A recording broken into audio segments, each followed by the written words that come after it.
So again, this is part 2 of the Monkey Mind with Rob. Driving back to New Orleans from South Carolina.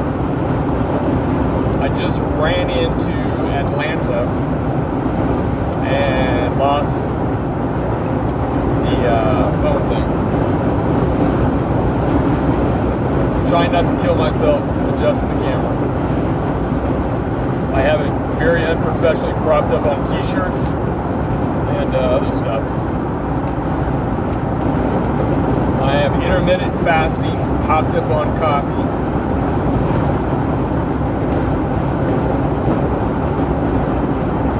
And cruising down the road. Been pretty good with my ego on this drive. I haven't really been too upset with anybody, though I've gotten a little attitude. I've been judgy. That's my sidekick. She's very nervous around parked cars. She thinks it's a real hazard. But whatever. So I'm not even sure if we're really leaving Atlanta now. Atlanta is so damn big. This highway is obscene. This is like 4 lanes of, and I'm pretty sure most of us don't really know how to drive that well. We're just winging it. We're just hurling our bodies. Like that just reminded me of the Flash Gordon movie, where Ming said, "Oh, you foolish humans, hurling yourself out into to the void or something, into space." And this is it, man. COVID ain't got nothing on the highway. Hurling our bodies around here.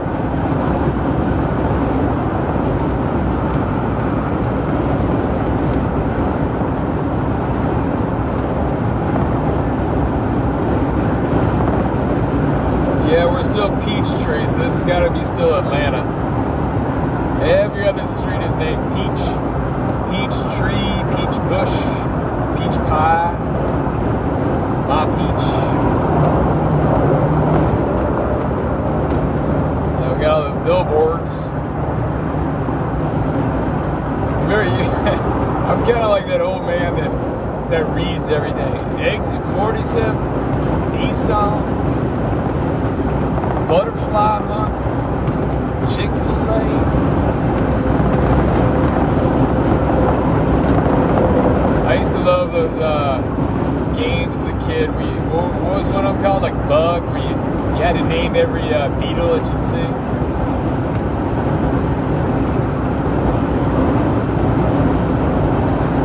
I'd be like peeled out, man. I was so into it. Staring out the window. Man, I'm speeding. I guess I need to slow down. I do better on cruise control. At least I think I do. I got new tires for the Jeep, and so it threw my speedometer off, because the bigger the wheel, that changes how the tire judges how fast it's going for your speedometer.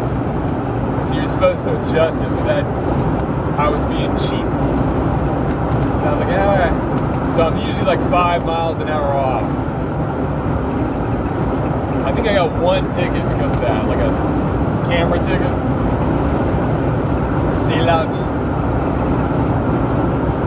So, I guess maybe we should talk about our Monkey Mind stuff, right? So, I'm trying to think. Oh, I had a call come in from my dad. It was really strange because we're kind of estranged at the moment. And yeah, it was all about. So I was like in bed sleeping at the time, so I didn't take it when it first came in. But I do like to return all my calls. If you call me, I will call you back. I will not ghost you. And you know who I'm talking to, and you ghosted me. That is so messed up. I'm not a fan of ghosting. That's like some, I don't know. I think that's kind of weak.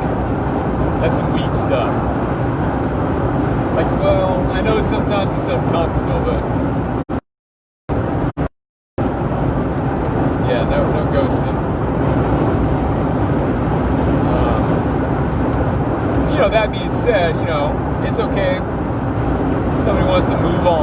stuff like that. I can dig it. And especially so much of this, a lot of stuff is, I don't know, whatevers.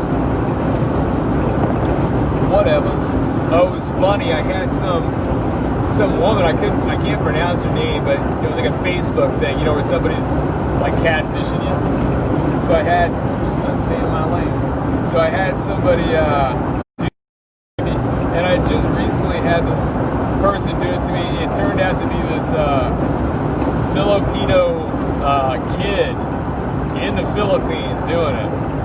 Pretty funny.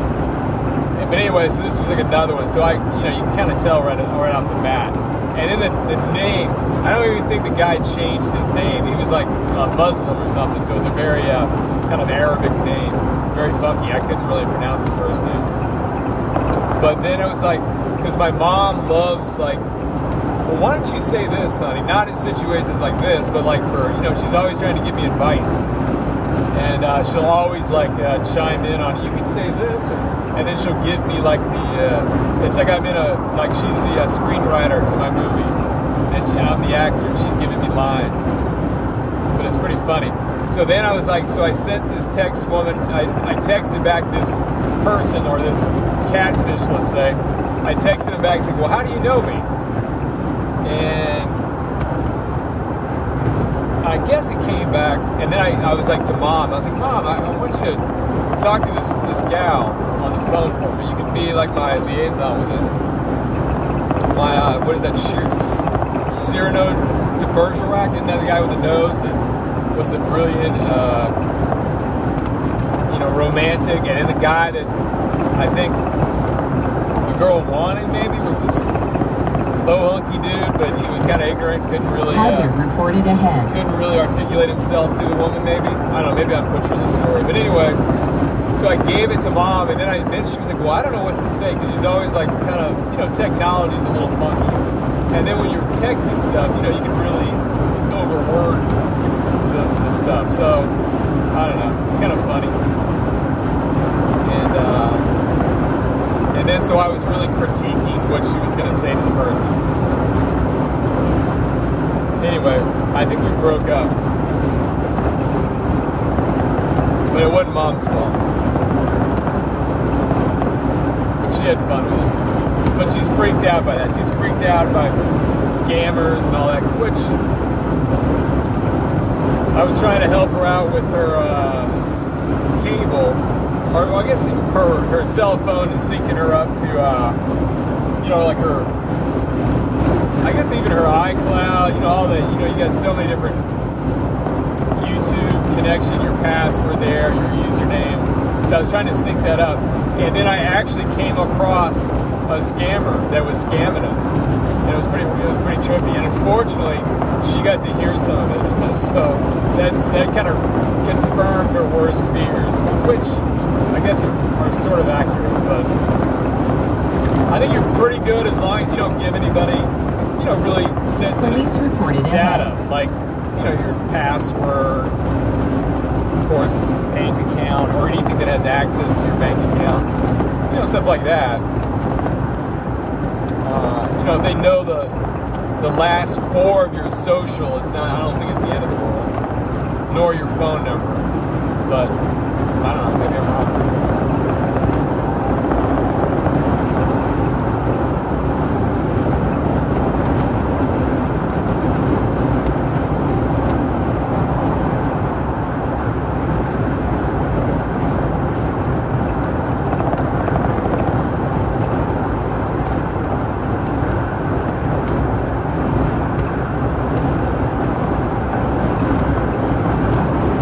Yeah, I feel like all the drivers around me now I'm like devoid of any kind of relationship with them.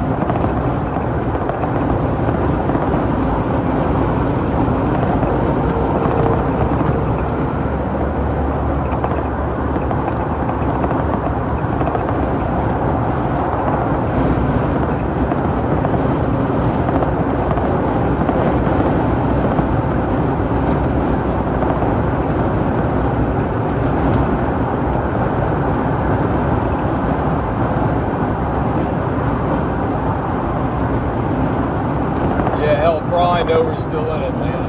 I don't know.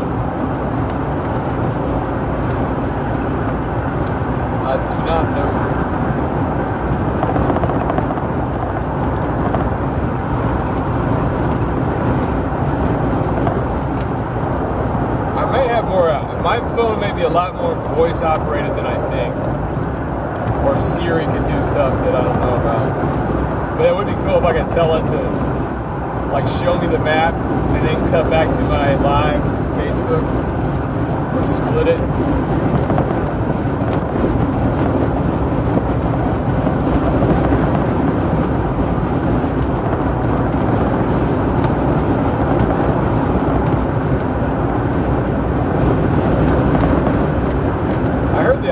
I haven't really been to them that I know of, or that I remember. In Georgia are pretty cool. I think they got one that's like, my mom was telling me about. I was like, I think it's called Cucumber Island or something like that.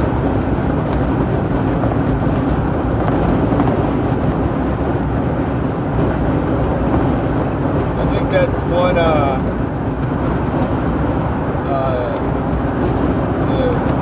JFK Jr. got married on.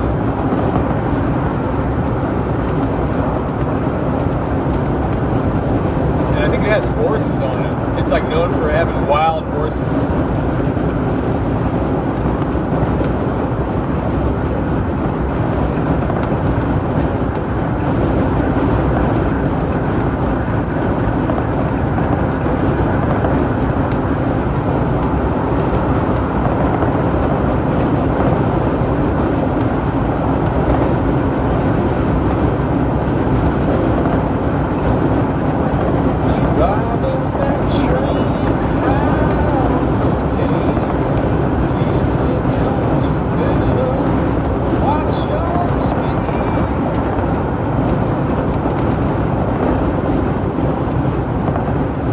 Interesting. I was talking to a friend the other day, and what was he saying? Oh, he was talking about he hadn't done LSD in a while, and he had just done it.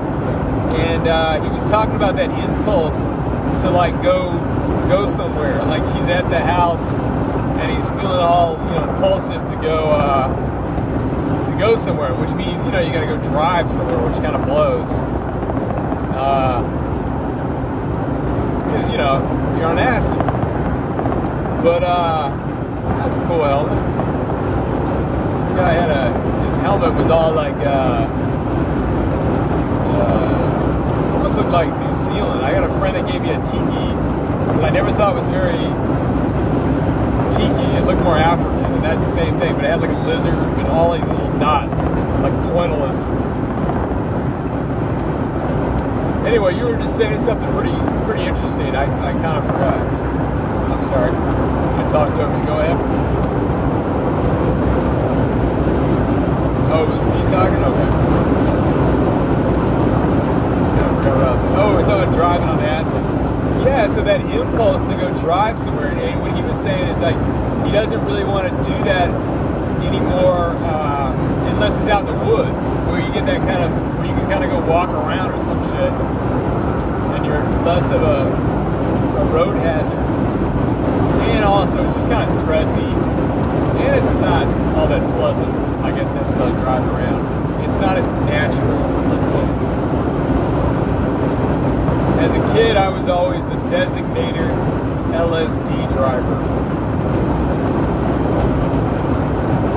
Which, I don't know. And so I understand that impulse. Like, we all had to go somewhere. I'd backtrack a few stories if I could. I would do some editing. Try and stay in course, but do some editing. But in that how the time travel movies, you can never really do the right edits. And it's also important to remember that no matter in your time travel, wherever you're traveling, where are you? I don't care where you go. You're going to go to the past? Okay. You're going to go to the future. 1,000 miles, a million years, whatever. You're going to be now. Right now. That's something for us all to make a daily practice of being present now. Like, this is a great analogy, too. Driving somewhere. Like, getting too fixed on, okay, well, I'm going to get there at so-and-so time. And, getting here. Like, I I remember this movie I watched on Hank Williams Sr. And it was on was it like the Lost Highway or some shit where he like, I guess, stroked out or died on it. And I think the movie, it took a really kind of avant-garde approach to it.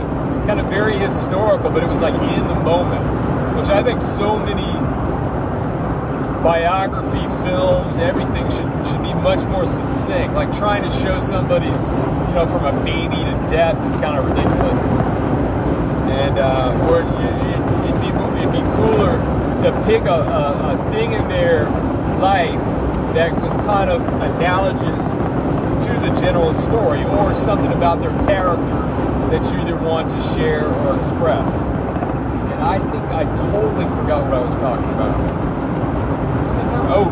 Hank Williams. Yeah, Hank Williams. So anyway, I think the movie's even maybe called Lost Highway. And I want to say it's kind of like a Twilight Zone where they get in the car and they're just driving on that lost highway. Hank dies in it, and it's just like they never stop. The whole film is just them driving, never getting to that destination, And I always thought, I think of that sometimes when I'm driving these trips, where I try and practice not to think of my destination, and hard when I got to use the bathroom. I gotta say that one. I got to use some practice on that one. But it's like what's the cliche? Life is a journey, not a destination, right? So the thing about heaven always sounds kind of weird.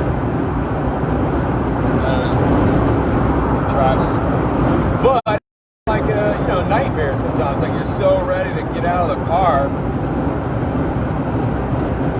but then those are the times where you can like kind of practice, making peace. Ass starts hurting. Yeah, like I said, the seats are really bad for it. You got to remember to get up more often, to change your position.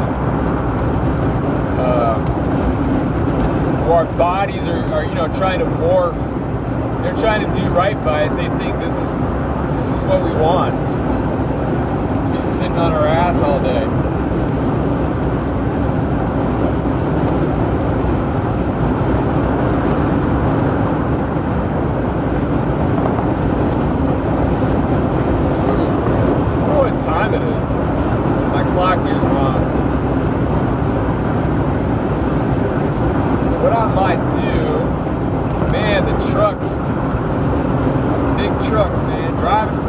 Driving reckless. What was that old, I think it was that comedian, where he was like ripping on drivers. It's like if they drive too fast, they're a maniac. If they drive too slow, they're I don't know, I forget the joke, but you know what I'm saying. It's like everybody, they ain't driving just like you, there's something.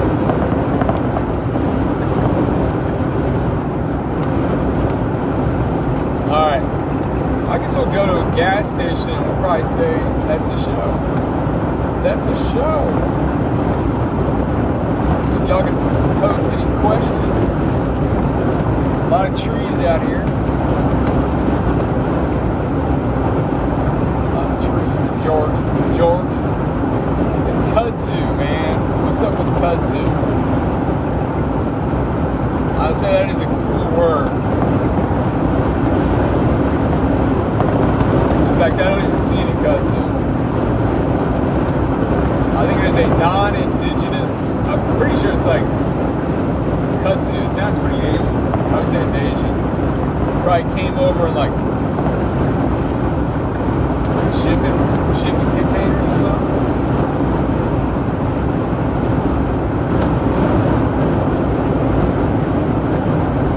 Non-indigenous.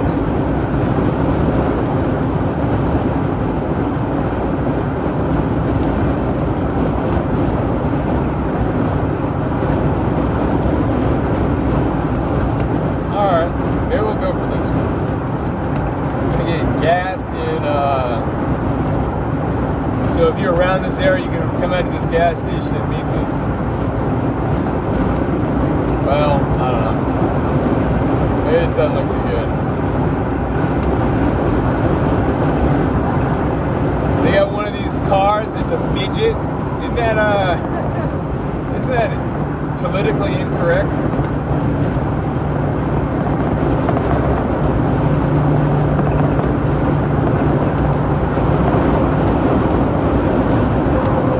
Boy, that would get run over, man. I think it's so tiny. Not that I wouldn't get run over too.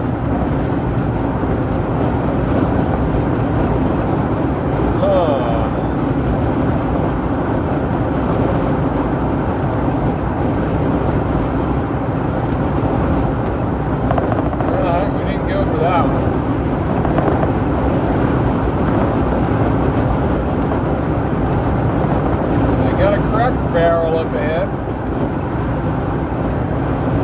Delicious Cracker Barrel.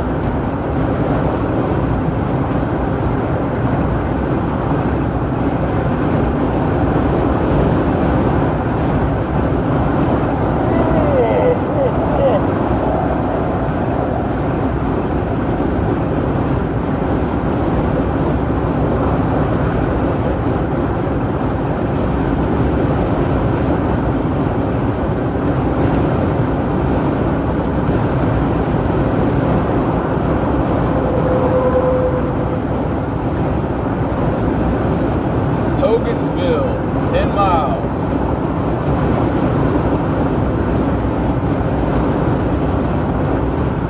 For those in the know, this is Meriwether County.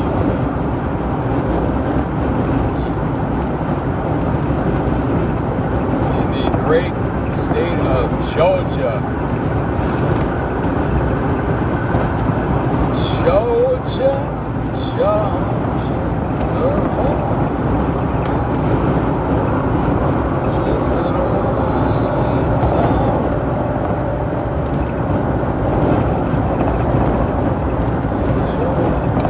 One time when I was younger, I used to pick up hitchhikers all the time, and I was going from New Orleans coming back to, I was pretty young, and I was going back from New Orleans back to South Carolina, and I picked up this hitchhiker, and at the time I drove a Toyota that got killer gas mileage. Hazard reported ahead. But I was like broke, I had like no money, and I picked up this hitchhiker, and I didn't know if I had enough money to get back home. And the guy was like, well, come on, we'll go into the city and we'll get jobs. And he knew a place like where if you were, kind of a traveler or something, you could go and they'd come by in a truck, pick you up, you work for the day, they give you some, cash or something. And so I was really tempted. But along the way, while I was kind of thinking about it, we were going in, I don't really know where we were going, but we were in in this route somewhere, and but going the other way. And we pulled over, and he had like this mini, like camping kind of setup, and he cooked me, what is that called? Country ham, which is like really, really like overly salted ham, so it, I guess, lasts longer or some crap.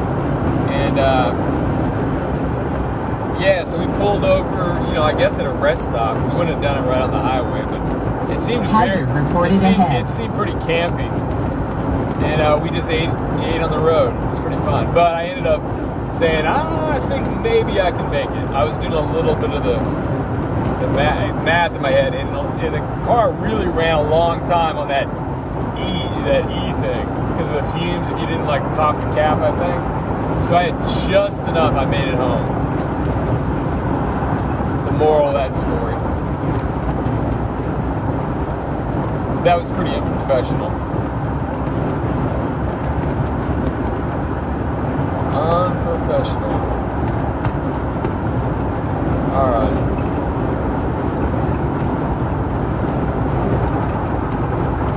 Yikes, man. This is some damn traffic here. I can't even get over. Alright. I think I'm, though, going to take the next one I can. The Jeep is no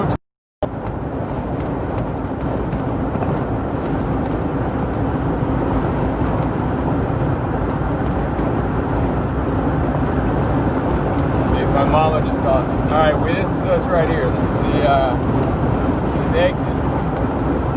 Well, not quite. They got all kind of things here now. They got a McDonald's. They got, it looks like a Waffle House. Oh my God, this one's big. I usually don't like going to these big ones, but screw it, we're going. They got Rogers Barbecue. They got a Motel 6 with Leave the Light On. They got a Stop in the Name of Chicken. That'd be a chicken fillet.